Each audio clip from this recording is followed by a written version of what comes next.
Welcome to Barbell Shrugged. I'm Anders Varner, Doug Larson, Coach Travis Mash. We're at Lenore Rhine University in Hickory, North Carolina. Never thought it'd be in Hickory, North Carolina. Dude. Today we're going to be talking about getting jacked. How do you put on weight? How do you put on size? How do you put on muscle? How do you build muscle and make it sustainable? And everything you need to do from eating to lifting weights and how to make that happen. But dude, Travis, you're spending time in your life trying to build some muscle mass. My whole life, only the last 30 years. It's like that's all I do. Yeah, that's all you can do. Well, we were out to dinner last night, and Will, our videographer, the man behind the camera right now, we were trying to tell him. He was like, "So how much did you guys eat when you were getting strong?" I was like, "Well, we ate until we were full, right? And then we'd take a little break until we weren't full, and then you keep eating until you're full again. Mm-hmm. And full means not just like, oh, I'm not hungry anymore. It means I'm very uncomfortable. Perfect. And then you're doing it right. And I think every person that's strong in this world probably has a similar story to the fact that you eat as much as you possibly can until you're uncomfortable. You eat a little bit more so you're really uncomfortable, and then you do it again an hour and a half later. Try not to throw up. Yeah. Yeah. That's exactly what I was told growing up. Like in high school, playing high school football, college football, you're supposed to eat until you're ready to throw up, wait for the feeling to go away, and then just do it again. Yep. Watch, rinse, repeat. Our strength coach in college is Mike Kent. He's still in the game, I'm pretty sure. He was University of Florida strength coach until recently. Anyway, he said if we were not walking to class after breakfast with our hand over our mouth, trying not to throw up, then don't talk to him about you're trying to gain weight. He'd be like, I won't take you seriously. So ultimately, I would walk into my class saying, please, God. Because if you throw up, you gotta skip class and go back. But that really is the majority of the game. Yeah. Like lifting weights is fun. Yeah. Like anyone can go lift weights and have a great time doing it, especially like when you're trying to gain muscle mass and like you're just doing a lot of volume of like fun heavy lifting. You're not like conditioning yourself into the ground. Like you're not puking from doing intervals. You might puke from doing sets of 12 back squats, 5-10 sets in a row. I have. Yeah. That certainly is a possibility. Like that happened to us routinely right after football season in college. We would have like a hypertrophy phase back when we were doing more of like a linear periodization type model where it was like all volume post-season, and to just regain some weight and put on as much muscle mass as possible for the next season. But like the first couple of weeks, every Monday when it was like 5 sets of 10 back squats, then 5 sets of 10 RDLs, et cetera, et cetera.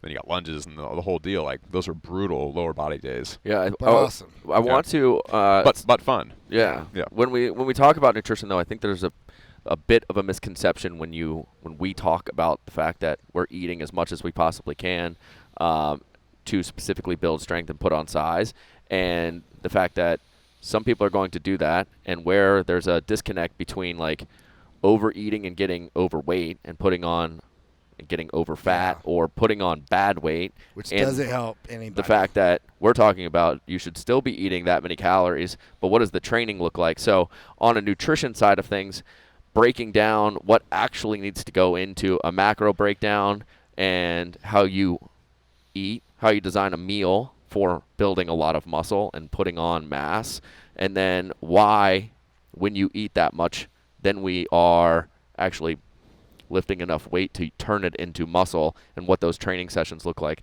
So, Doug, when you're thinking about like the macro side of things of how you eat, I know I have plenty of stories. I don't know if I did it the exact right way, but when I was in like the meatiest part of my training, I would eat 3 pounds of meat a day with a lot of cheese on top and a lot of guacamole on top. That sounds awesome.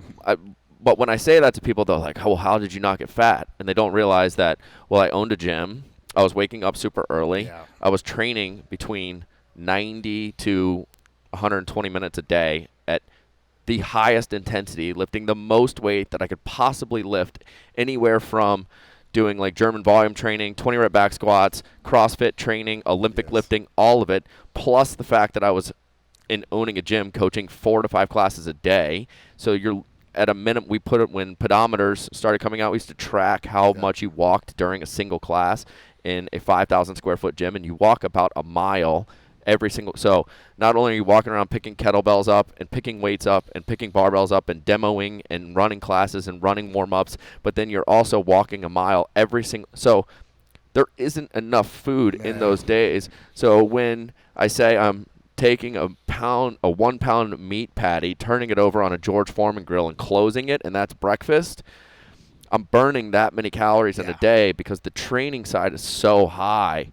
But if you were to take kind of like a normal person that's interested in just building muscle and laying out like a macro count per body weight, how do you structure like a protein, fat, carb ratio when you're talking to people? I mean, I think if you want to go super easy, you can just do 40, 30, 30, and then kind of just see how things go for you. And then That's then 40 protein, 30 fat, 30 carb. Well, actually, in this example, I was thinking 40 carb, especially for gaining weight. Like, if you're gaining weight, your carb numbers can actually be quite high. Yeah. Like, you need to make sure you hit all of your essential fatty acids and essential amino acids. So get enough protein, get enough fat, and then as far as calories go, you can just load on carbs until your calories are high enough where you're actually still gaining weight. Yeah. And they're easier to eat. Yeah, They're delicious, like, right? Right. They're more fun in a this lot is of where cases. this is where the carb thing gets really crazy because people freak out about carbs, and I was like carnivore before carnivore was cool because I was just all I had was like ground beef, throw it on the patty. I'm hanging out in the gym all day. It wasn't like I had. It's hard to get a lot of But people calories like freak that. out It's about hard to get sugar, enough. and it's like if you're putting on weight, sugar can be your best friend. If you're trying to get strong Yeah. and you got to eat 400 grams of carbs in a day, Yeah.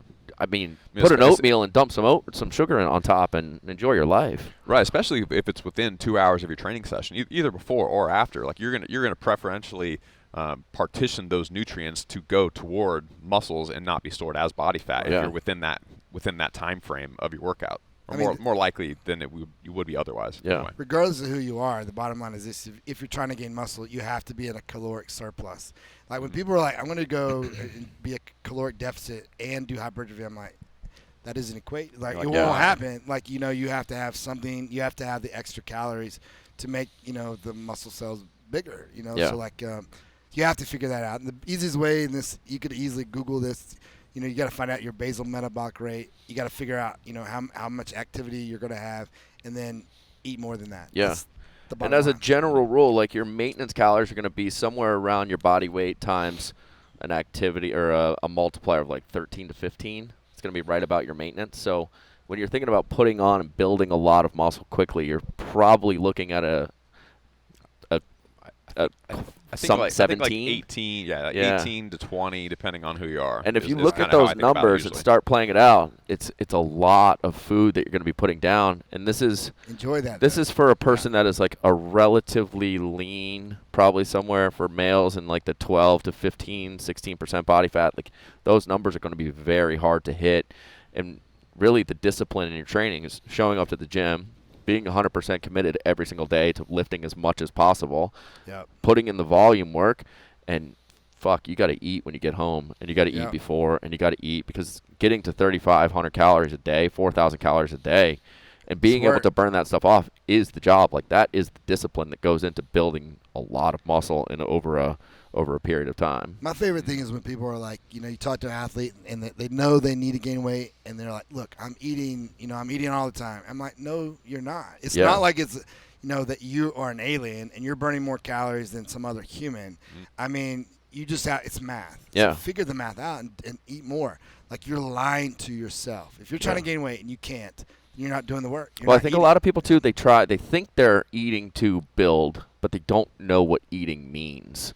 Like Yeah. if you're eating 2,000 calories and you're on like Yeah. the 1 ton challenge plan or the muscle gain challenge plan, you're not doing it. You're gonna you struggle. You need to be your body's in like a starvation mode, so you're probably putting on more body fat than burning the calories and What you're not doing treating- is gaining muscle. That's yeah. for sure. And if you're going to get strong, you need to up that to. I mean, you don't want to jump right into 3,500, but you need to be going Working from towards 2,000 to getting to 2,300, 25, 27, and building that up because your metabolism has to be able to kick Totally. in, and actually learn how to process the food that's going in. Right. When you hear guys like us talk about you have to eat as much as humanly possible, eat till you throw up, like that's not a joke specifically, but we're kind of saying it tongue in cheek, like just to give context into how much food you might have to eat Yeah. to actually make some progress. But Yes. that's also said within the context of 3 people that have been trying to gain weight for a long time. Yeah. I was doing that for years on end, and so after a couple of years, it's hard to gain those extra few think- pounds that you're trying to gain, especially Yeah. like I was talking about football season. Like I only have a short window really to gain weight before That's it all shifts to like pure. The hypertrophy phase is only so long, and then it's all strength and speed. Yep. Right. Leading up to preseason, your conditioning and the whole thing. If you're right now trying to like lose body fat, your calories have been super low, and like you haven't really been doing a whole lot of strength training, you don't need to go from whatever you're doing right now, 2,000 calories, 1,500 calories, or whatever, like low, volume. Low amount of food that you're eating right now, and jumping straight to 5,000 calories, where all of a sudden, you're just fucking bloated and like so full all the time. Like all you're gonna do is go to the bathroom. It's not going to be that much more beneficial to add 2,000 calories over what you really need to gain muscle mass. So, crank it up, go to 3,000 calories, stay there for 2 weeks, kind of see how the scale moves, see how you feel, and then bump it, 250 for the next 2 weeks, and then 250 for the next 2 weeks, and kind of build your way up and kind of see what works for you. Yeah, I think also getting people to recognize that building muscle is like a lagging indicator of all of the food and all the training. It's not like you've been eating 3,000 calories for a month and you're like, why haven't I put on 20 pounds on my back squat? That may be 4 or 6 months down the road, because you have to tune your body into it's time to grow. Yes. It takes a little while for the systems to really start to kick in and actually get people strong.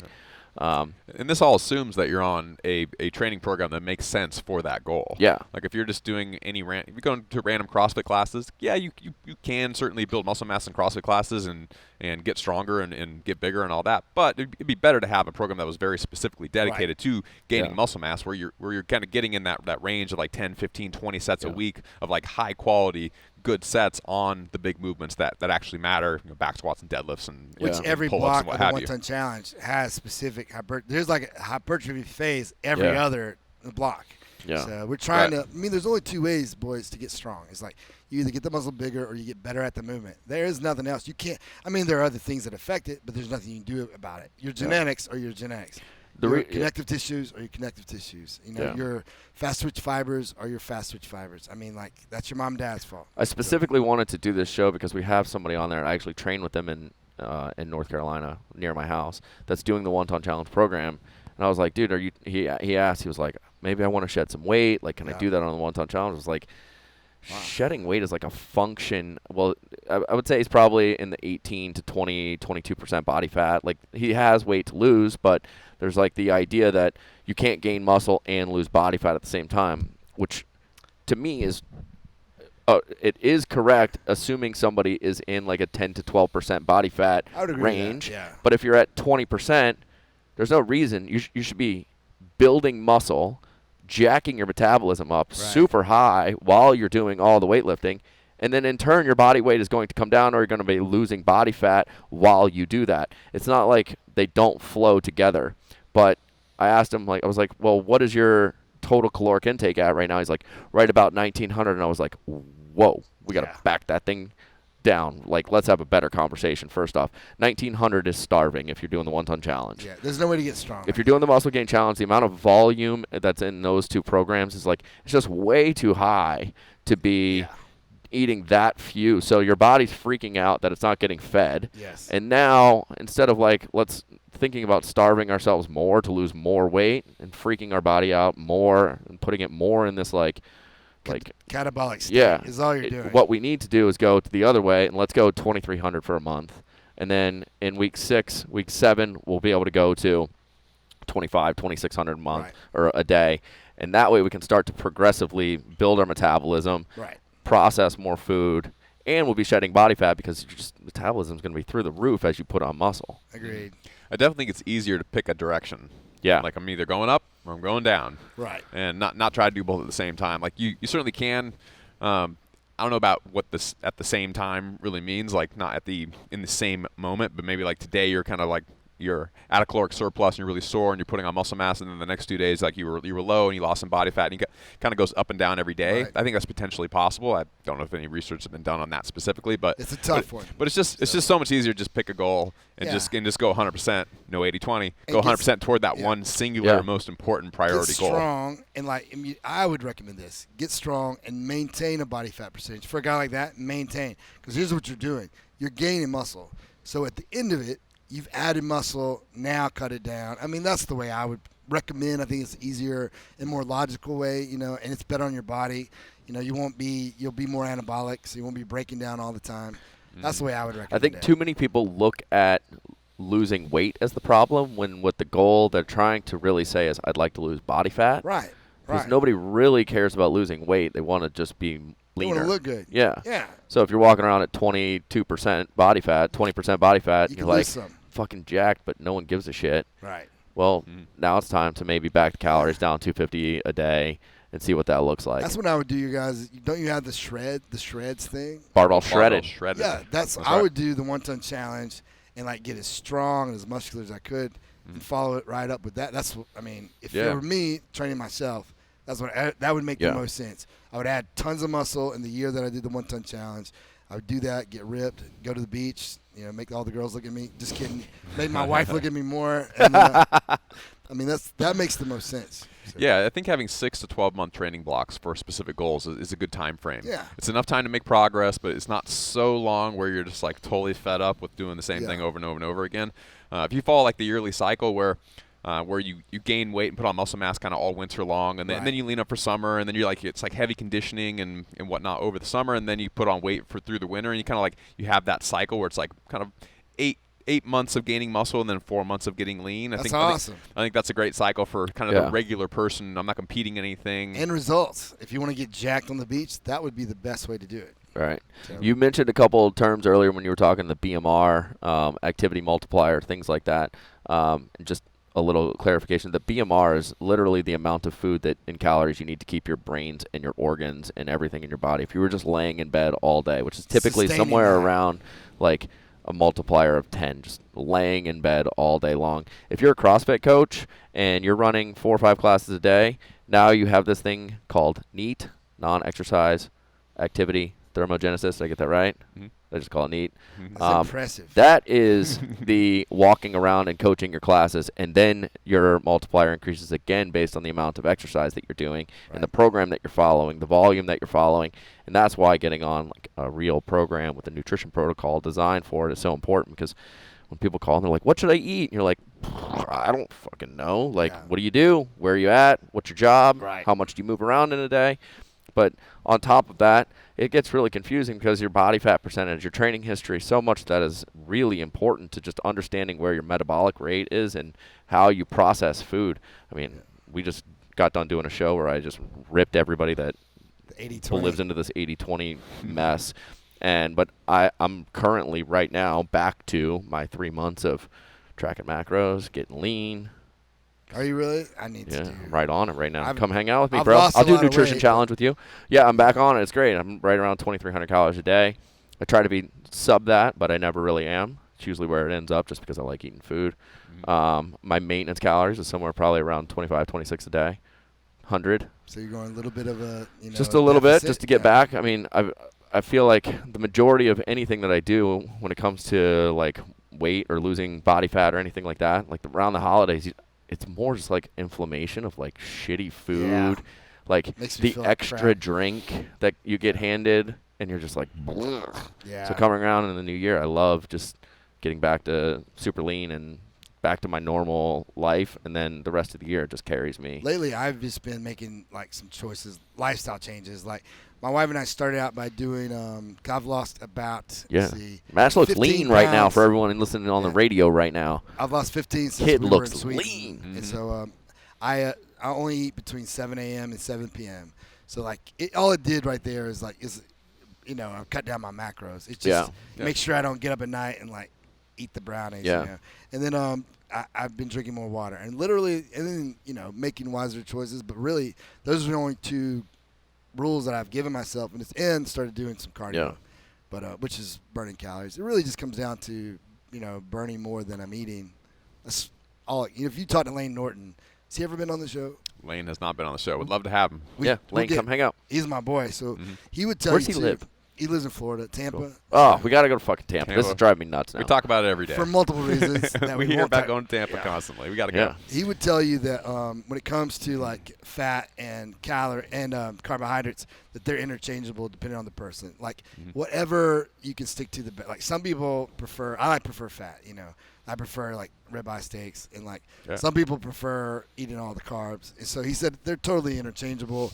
And he said one is not better than the other. That's crazy. He said it just depends on what can you stick to. What is that's the key. Well, the real goal being when we interviewed Dr. Michael T. Nelson, which is something that I love doing because he's so smart. But the idea of metabolic flexibility and that it shouldn't matter. Your body should just be finely tuned so that if you're eating a high-carb diet, your body can just instantly switch over to quick-burning calories in the carbohydrates. And if you cut the carbs, you can up the fat, and your body can just instantly switch over to being a fat burner. Yeah, Lane would agree. He would just say, but some people it wouldn't be sustainable Yeah. because they like carbs too much. I'm not a carb person. I'm much better on the fat side, but Me when I too. go into my counting stage of the year, I up the carbs. It's just way easier for me because I get to eat more food. Right.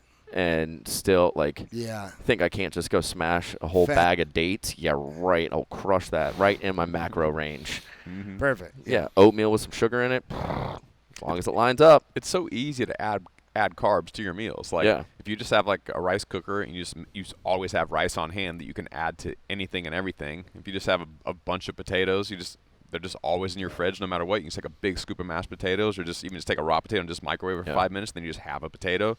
Like it basically costs nothing. Yeah. And it tastes fantastic. Calorically, carbs are so rad. Like you can eat a lot of go eat a cup of rice and you're kind of full. That's when the eating gets hard when you're looking at it, you're like, fuck, I gotta eat 2 cups of rice right now.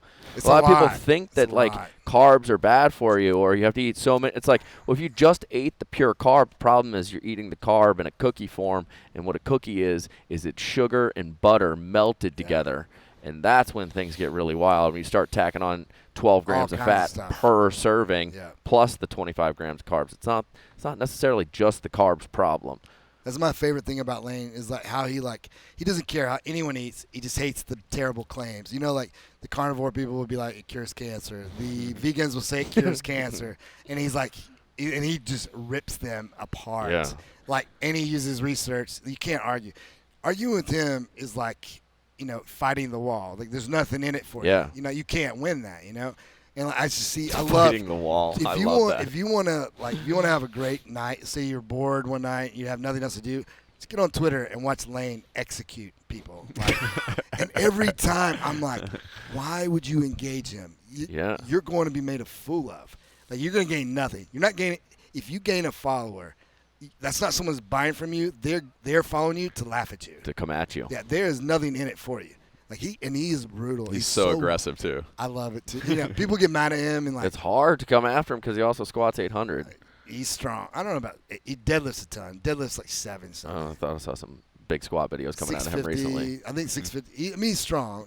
But I've known him. As soon as you say 800, Matt's like, he's not me. He's not even fucking He close. knows good and well. Get him to slow down. Yeah, slow the roll, son. But Lane I've known him since he was 19. He was in. No, wait, that's probably a lie.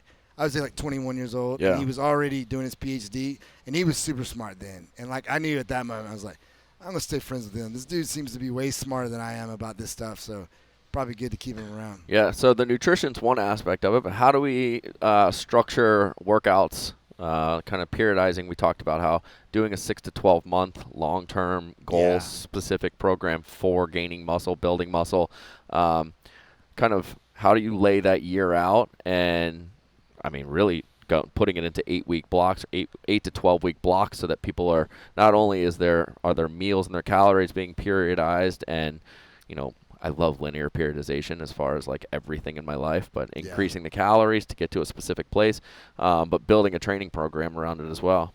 Mm-hmm. Well, there's 3 components. There's mechanical tension is just adding weight to the bar, and then there's I totally blanked out.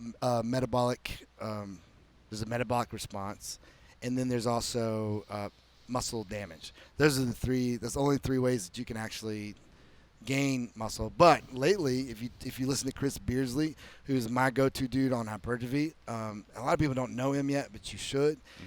His Instagram is fantastic. Oh, you got to find him on man. Instagram. Yeah, absolutely. He posts such good information. Right. The number one is mechanical tension. Is go to near failure, and then or there's 2 parts to that too. Going to near failure is awesome. Guaranteed you're going to gain some muscle, and I definitely recommend doing some of that. But like I said, I was talking to you guys yesterday about Dr. Stone, and Chris Beardsley would agree. Simply adding, a higher volume and increasing that load would probably lead to more quality muscle, meaning faster twitch fibers. So there's that component too. But the bottom line is just add more weight to the bar. getting the metabolic stress is important. However, Chris Beardsley is like, he's like, it's not as much as we thought, but yet I think the two together is where it really does well. Metabolic stress, let me dumb this down, is like the pump. That's like the get. pump. That's the pump. Mechanical tension is nothing but like adding weight to the bar, and then the muscle damage is like the soreness that you're going to get. So right, it's tough to tease out which component there is the most important, because you can't separate mechanical tension from metabolic stress or muscular soreness, because you have to have the tension to create the other two at some level. I'm just such a big fan when I was training really hard to put on size of.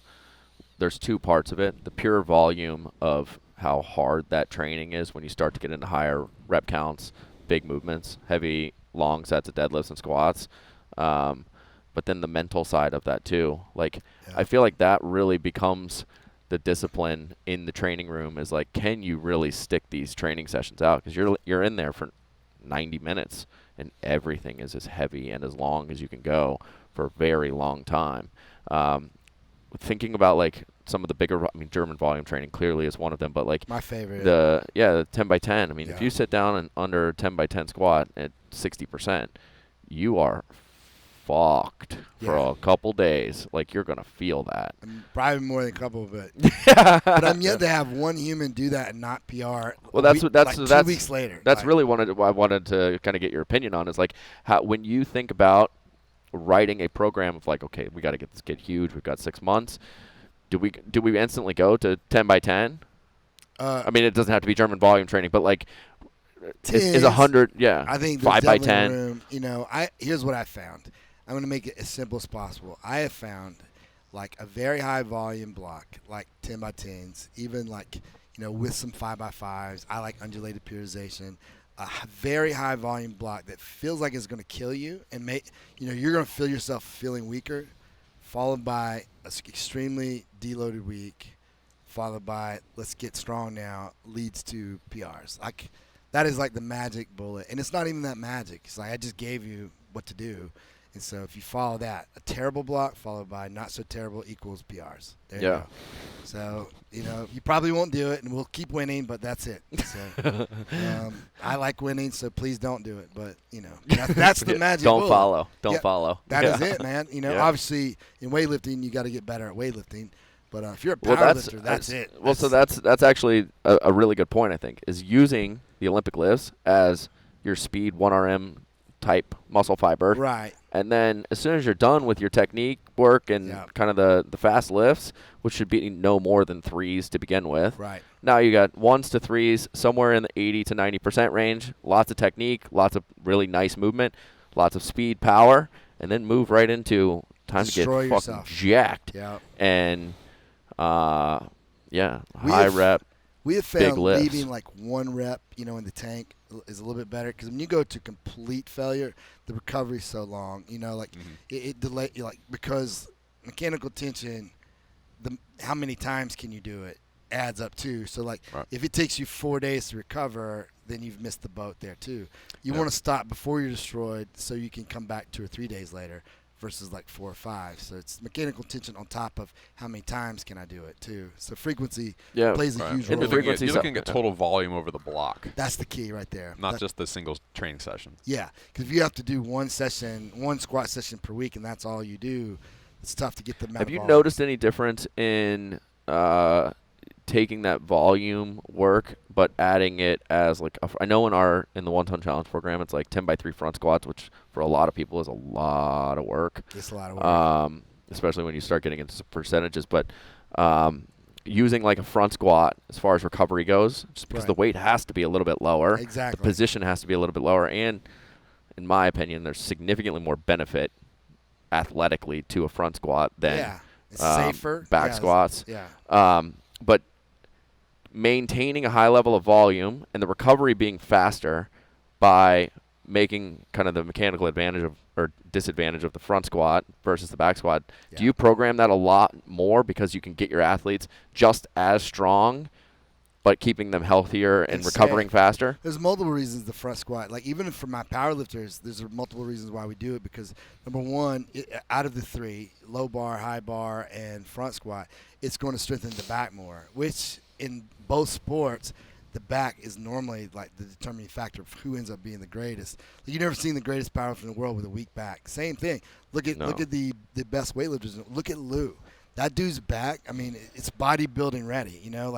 So we do it to strengthen the torso. To where it can, the spinal extensors can get strong. But then to limit the load on the joints a little bit. But there's also as far as the quads, it's just as good.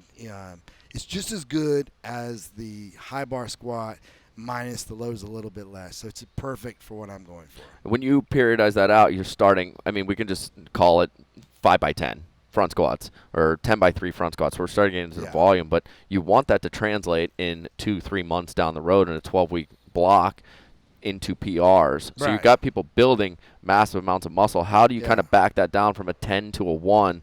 Is it more linear or is it more, how are the jumps, or is it a linear, okay, we're going 6 weeks at 10s, then we go 4 weeks at 8s, 5s? No, we do undulate. At the end of the day, I got news for everyone. It's all linear. The whole goal is to start here and then end here, which is linear in nature. It's just how do you get there is where we debate. But, I believe undulating periodization is a little bit better. Here's why. It's because, spending the quality time, the entire block on the absolute strength range, gets people prepared for when it's time to do the 1RM, which is all that we can. If it's a strength athlete, all that really matters is your 1RM. So if you set up 10 RM PR, you set a 5 RM PR, a 3 RM PR, and then your 1 RM doesn't change, all of that was for nothing. So you're working on it the entire time. We're doing singles several weeks before we're ever going to do a true max single. Well, that's a big thing too, because if you just spend your time doing something like 10x10, 5x10, you grow, but you're growing a lot of slow twitch fibers. You're not growing the musculature that's going to get you to a new 1RM. So you may have a bigger 3RM, a bigger 5, but when you go to that max single, you're not ready. You're not ready at all. The neuromuscular system's not ready. I think there's some pretty good studies that says the body totally perceives weight that's below 85% and above 85% completely different. So if you stay 85% and below the entire time, and then at the very last 4 weeks, you're like, all right, let's go. It's going to take a long time for your body to adapt to that stimulus. So, in my experience, and we've, our athletes, I think nobody would argue that it's, in general, our weightlifters are by far the strongest. Talking about absolute strength. They can argue technique all they want, but they cannot argue absolute strength. And I think that's why. We always had our athletes, it would be a lot of tons of technique, Olympic lifting, volume work right as the season started for CrossFit. And then as we moved into the new year, this was when everything was based off the Open being at the end of February, we would hit from basically through the holidays, it would just be crazy volume. And that's twofold, like I was talking about earlier. One, we want people to be giants, moving them into being as fast as they possibly can. Right. But the mental side of the high rep stuff and just building that mental strength to get through those training sessions, which are just grueling at times. That was my favorite part of the year, because that's when you separate people. That would separate me right there. I'll stick to powerlifting. But it's totally, there was I've read a couple of times where when people transition from bodybuilding to CrossFit and or powerlifting or weightlifting to CrossFit, a lot of times the bodybuilders actually do well because they spent so much time with the high reps. They're used to that, as you guys would say, pain cave. Yeah. Whereas a weightlifter's like, wait. No. Hold up, I got to sit down. I got to do it more than once. CrossFit's more of a middle-of-the-road strength sport, just like bodybuilding is kind of more of a middle-of-the-road strength sport. CrossFit's probably a little bit higher in bodybuilding in some cases because they have more heavy lifting as a part of the sport. Right. But not like weightlifting and powerlifting where everything's based on 1 rep max, and that's all that really matters. Right. They're all the way at the end of the continuum. Right. But they're, as opposed to the endurance athletes, the continuum for CrossFit is much closer to the weightlifter side than it is to the triathlete side. So weightlifters tend to do fantastic in CrossFit for many reasons, right. Compared to the endurance athletes. Totally. You were talking about muscular efficiency getting better at the movement. Yeah, totally. When I think about that, I don't think about just exercise technique and just practicing and having kind of finding the right groove, and all that stuff's definitely relevant. But then from more of like a physiological point of view, like your muscles are kind of structured like a ponytail, where each individual hair within the ponytail is a single muscle fiber. Right. So as far as efficiency is concerned, say the three of us are doing a tug of war, and like each one of us is counted as an individual muscle fiber. If we're doing tug of war and Travis starts pulling, and then Anders joins in 5 seconds later, and then I join in 5 seconds We later, just got beat. we're gonna lose. Yeah. But if we all pull at the same time, then we're pulling maximum effort, maximum force right from the get-go. So it's kind of like that with your muscles as well. Your muscle fibers are going to be recruited according to how big they are. Yeah. The size principle of muscular contractions. You have the small muscle fibers start to contract first. Mostly that's the slow switch fibers and whatnot, and then the bigger and bigger and bigger fibers follow. And how quickly those fibers are recruited, how much time between getting the first one, the second one, the third one, the fourth one, versus like you just recruit all of them essentially at the same time. It's really going to determine. It's really going to determine your rate of force development and how powerful you are. If you want to try that while you're going to work, you can just make a fist, and you'll feel your fingers get really tight, and then you'll feel your forearms, and then sooner or later you'll feel it all the way up in your shoulders of how everything has to contract to You make. tried to one up him right there? No, That was good. I'm jumping in on his ponytail. But actually, along with that, there's one other piece where when your individual fibers contract, they only contract at max contraction. Right. They only contract 100% or nothing.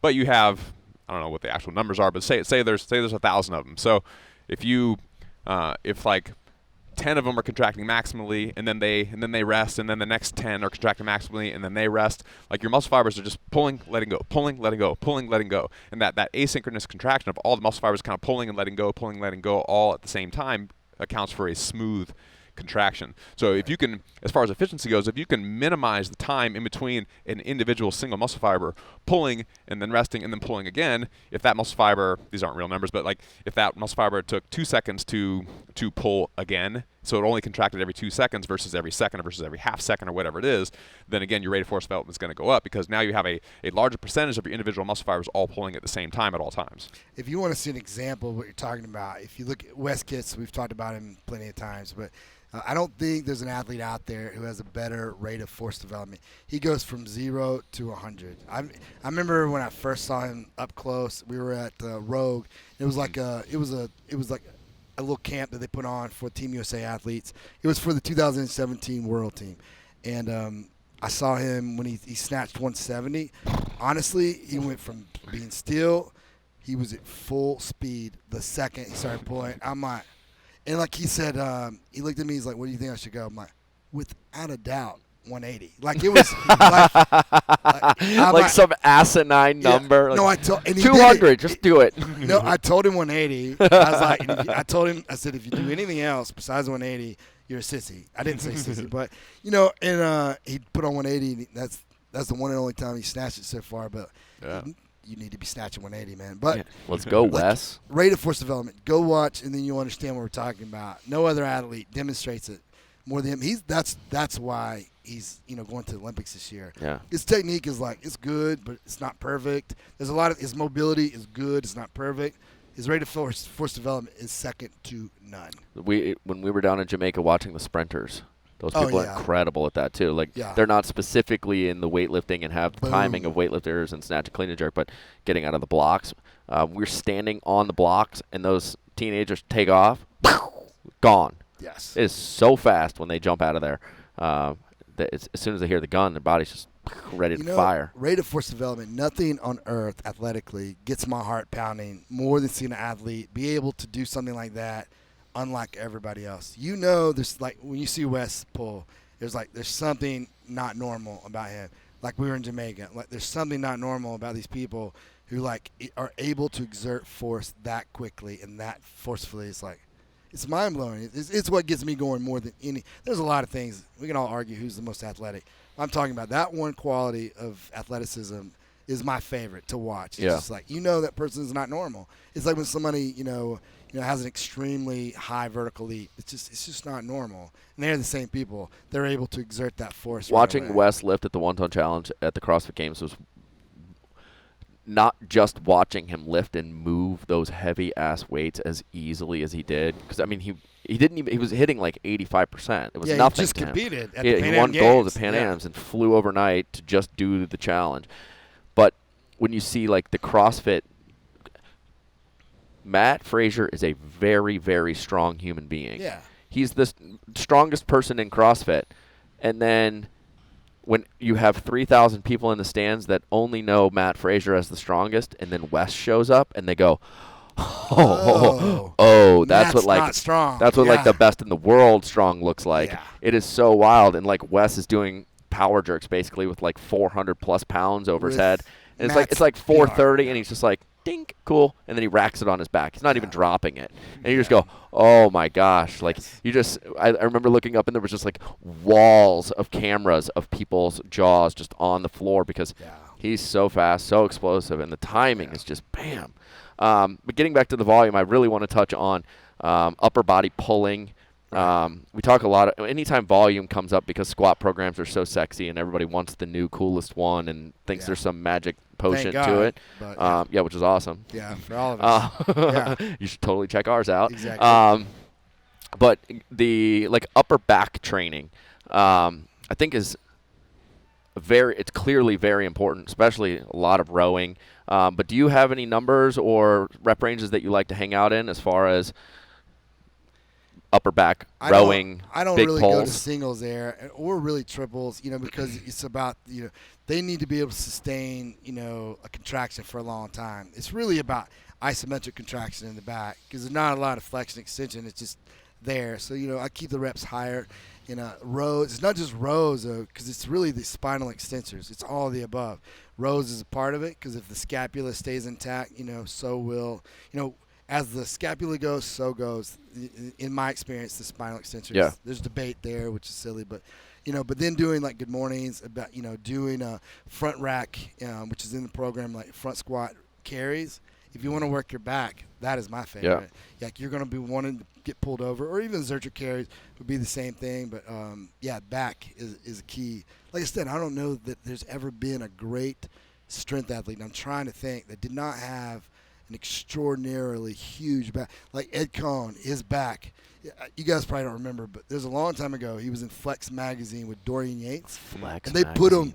put them side by side. This is when I first got turned on to Ed Cohn. Dorian was a Mr. Olympia who was very famously known 7 specifically times. for his back. He was like the first giant. First giant. But here he was going against the best powerlifter of all time. And their backs were pretty darn close. Yeah. Obviously, Ed was not tanned up. He's super pale and white. Work on that, Ed. But like, Dorian was tanned. But as far as like, overall size, like doggone, man, his back, Ed Cohn's back was amazing. So. Well, I notice when in any of my training, if I have this half-baked theory that I'll never do just because I love training so much and I will always want to be in the gym. But if I could do high rep squats, a little bit of Olympic lifting, and high rep upper body pull, I could train twice a week and maintain roughly 90% of my strength for an incredibly long time. You sure could. Because you would just be able to have a large back, put in the volume, eat the right amount of food, and then squats and pulls, squats and deads, and I think you could stay at a very, very high level, assuming you're but you would stay. Training it. Well, I mean, but I would assume that if your training age is high enough, maintaining those two pieces, and you'll be able to stay at a relatively good size and strength for a very long time. I'd want to do some bench. I like having big pecs. Well, that also gets into another thing that I actually had notes that I wanted to talk about, because the ratios of pulling to pushing. Right. If there's a single thing that I do, overhead pressing, I do a lot of. I love overhead pressing. Lots of Yeah. push press, because I think that one's just a lot healthier for my shoulders, and a lot of just the general I would agree with you. beat down over the years. I would agree. Jerks are just too fast and too easy to timing to get weird. But I find that I'm at like a 3-to-1 pull to press on. If you gave me like a month-long training block of like writing down everything that I do, it's got to be 3-to-1, maybe even 4-to-1 of pulling to pressing. I think if you're like a CrossFitter or a weightlifter, I think that would be fine. But like as a powerlifter, that's an overkill. Even the whole, Louis Simmons would say 2-to-1. Even that has been found to be too much.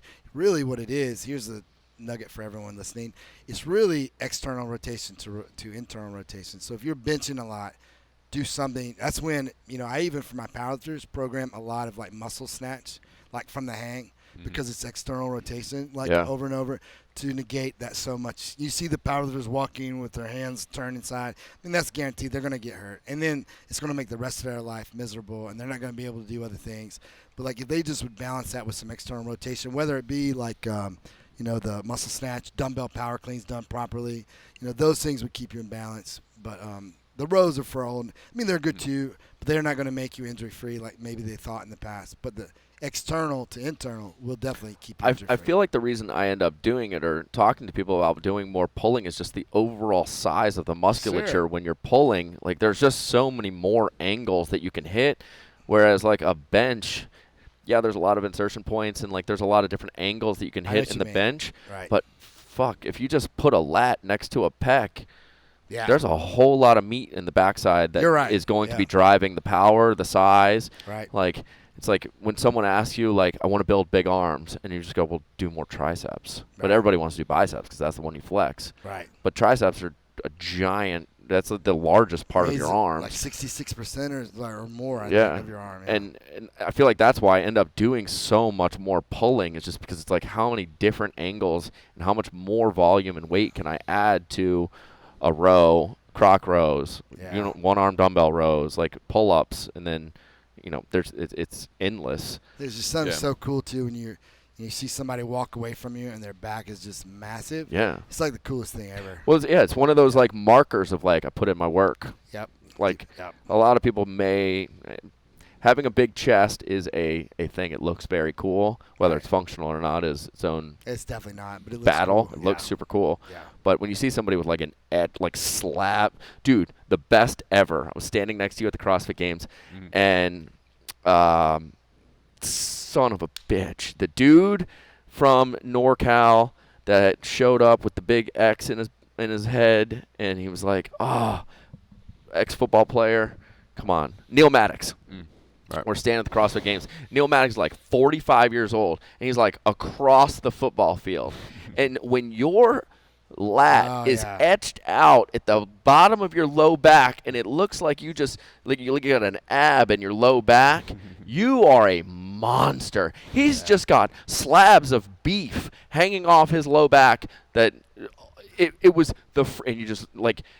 You could be the dumbest person in the world that's never walked into a gym in your life, and you go, that guy, I don't know what he Strong. does, but I choose him. That's cool. Because it's just straight up, you look at the back, and you go, that dude's put in the work, and he's just well-bred. A lot of that, too, is like genetics. Like wearing inserts, because the lats do like differ in like where they insert for some people. And so like when it's like Dorian, that's why he was famous, because his lats attached so low.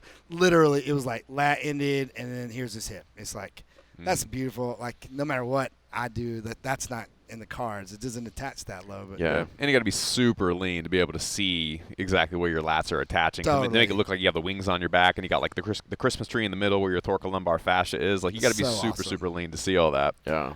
Which Dorian certainly was, especially pre-contest. Yeah. 4%. And then he looked so gangster. That's why I love Dorian, because he lifted like, semi like a power lifter. He would look at the end. He was so like he had a torn bicep, a torn pec. Like he was like a warrior bodybuilder. Like he looked all deformed, but just incredibly huge, and like he looked like a cartoon character.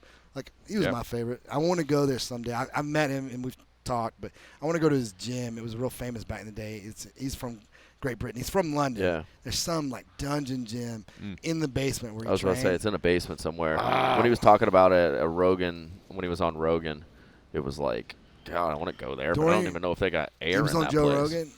Yeah, he also has a really good one on London Real. If you want to go listen to him talk about I his should kind of ask his him. current life, I love. got to get him on the show. He's 100%. Yeah. Yeah, I would love to get him on the show, man. Like I loved him. Well, He used to talk about like the insanity of his leg days, like it just crippling yeah. people, and, Yeah. and the amount of like volume and the what bodybuilders Brutal. also take things. So like when you look at their training, it's like, especially when they're doing like a lot of isolation stuff, but it's like, we're going to do the full squat, and then when that's too heavy, we lighten the weight, and we're going to do these like massive drop sets, and then we're going to do like a superset on top of that, and then we're going to do like even more partial reps, Right. and every single range of motion is 15 to 20 reps until you throw up, He's and then to we lighten the failure. weight a little bit. He was a hit guy. Yeah, Yeah, he was a and Mike he- Mincer go to failure. He would choose like 8 to 10 exercises and do 1 to 2 sets to failure on each of them. I know because I tried it. I did the muscle fitness and I tried it. I mean, I got huge, but I was dying.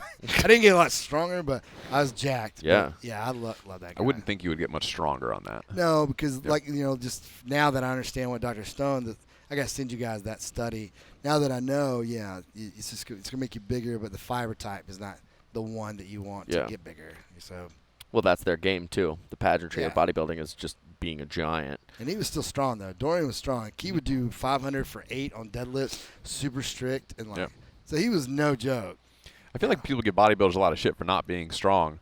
But go lift with them. Relative to most normal people, they're still fucking really strong. If you're 275 and lean and you're all muscly, you're strong. You're pretty strong. Yeah. Like maybe you don't deadlift 1,050.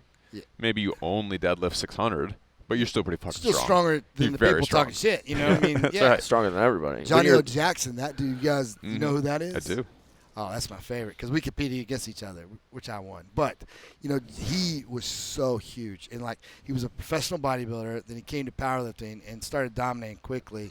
But then he, came to the WPO, and he's like, I'm going to dominate powerlifting too. I'm like, well, Ronnie was a powerlifter before he showed up to bodybuilding. And a good one. Yeah. Yeah. And, I mean, he was a giant. But, dude, when I watched his most recent documentary that came out, that guy was a giant. Oh, yeah. They showed, the first time, well, not the first time because no one really had a camera out, but they showed, the early days of him training at Metroflex, and he had, the veins popping through his spandex, and it was like, same they place. just don't Go make train like that. Go on YouTube and look up Ronnie Coleman. Unbelievable. And that was his peak. He did a couple of different videos like this, but that was one of his peak shape bodybuilding documentary videos where he's doing bent rows with 495 for sets of 12. It's just too fucking big. Yeah. Giants. They train together. And you want to know what eating looks like? On his newest documentary, they have they have video of him. If you want to know what the biggest, strongest dudes in the world are eating on a daily basis, they got him at the cop station eating lunch. And it's not oh, you're going to eat a pound of chicken. It's 4 pounds of chicken. It's like a plate of fucking chicken that is so large, and the only way you can get it down is to pour barbecue sauce all over it so that you can turn it into as much ice cream-like sugary deliciousness because your body just will fucking hate you if you eat that much plain chicken breast at once. And then he is French fries on top of it, and you're that's what it's like to be 300 pounds and 4% body fat and look like a shredded monster and win Olympia 9 times. This is not the path to an idealized healthy body. No, don't do that. This is how to get the whole documentary is about how crippled he is. Right. To be the biggest person in the world, the most muscular, you definitely do need to do that. If you're trying to be healthy, you probably don't need to do the drugs that he did too. There's that a mountain of drugs. A tackle box full of supplements. Yeah. And to recap, going back, finding a good activity multiplier to fit your body weight, getting the reps in, making sure the volume is getting on a program that actually is designed for building muscle, and finding the caloric rate. But Travis Mash, where can people find you? Go to mashelite.com, Instagram, Mashelite Performance. Yeah. Doug Larson. Right on. Find me on Instagram at Douglas E. Larson. I am Anders Varner at Anders Varner. Muscle Gain Challenge, 1-ton challenge, snatch, clean jerk, squat, deadlift, and bench. Lifetime goal, 2,000 pounds. Ladies, 1,200. You can get over and download our free 97-page ebook at onetonchallenge.com/stronger. We'll see you guys next week.